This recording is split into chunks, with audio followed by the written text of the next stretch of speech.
Epifani itu dimana sebetulnya kalau kita ambil padanan pada spiritual pada agama yang lain termasuk paganisme, diserupakan dengan Epifani itu menjadi satu model di mana para spiritual dari paganisme pun mengatakan itu Epifani semacam gitu. Nah, sekarang berkaitan dengan masa khalwat kita sekarang ini, seandainya kita menemukan perjalanan spiritual tadi, padahal tadi dijelaskan dalam salah satu butir roh itulah itu, jangan kau hiraukan seandainya juga yang memanggil dengan atas nama ayat-ayat Allah. Iya. Jadi saya teringat dengan perjalanan Epifani Nabi Ibrahim dan nabi-nabi termasuk para spiritual lain dari paganisme itu tuh. Sekarang apakah Epifani itu hanya merupakan simbol dari perjalanan spiritual yang tidak terbahasakan dalam bahasa pragmatis, apa memang itu adalah perjalanan spiritual yang patut kita renungkan? Nah, mohon penjelasan Bu ya.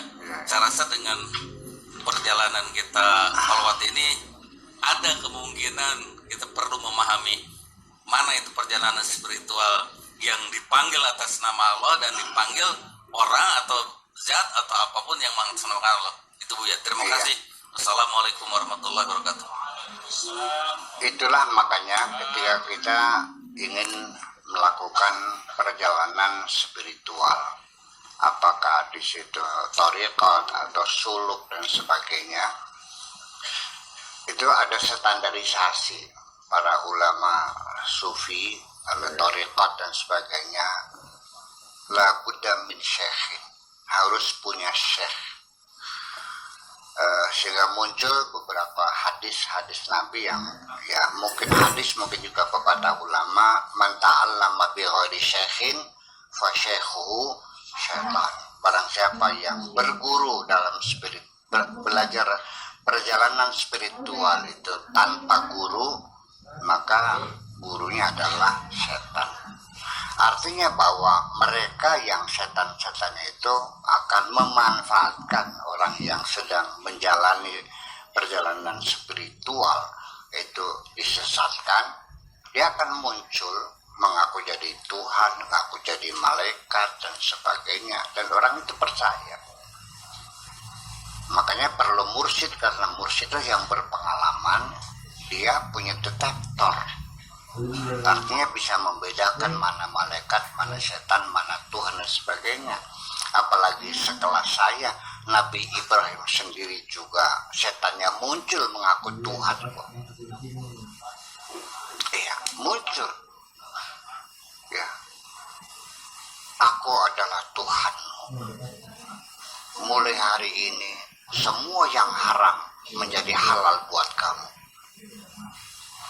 Ana rabbuka faqad ahlaltu lakal muharramat.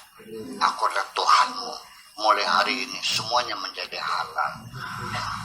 Sayyidina Ibrahim logikanya berjalan. Mana mungkin masa Tuhan bilang begitu? Ini setan. Ambil batu dilemparin kan gitu. Dan lalu peristiwa itu kita melakukan menapaktilasinya, namanya balang jumrah. Itu seperti itu hanya lapak tilas, ya, tidak melempar setan, nggak bakal kena. Setan nggak bakal kena, ya kan? Bagaimana bisa kena? Tetapi artinya bahwa seringkali banyak orang disesatkan oleh setan dalam menjalani perjalanan spiritual itu, sampai dia mengklaim ketemu Jibril, padahal mah setan. Ketemu dengan Tuhan dan sebagainya, itu semuanya setan. Itu mereka bekerja siang malam untuk menggoda kita. Makanya berhati-hatilah ketika kita masuk ke dalam wilayah spiritual. Itu saja persoalannya, berhati-hati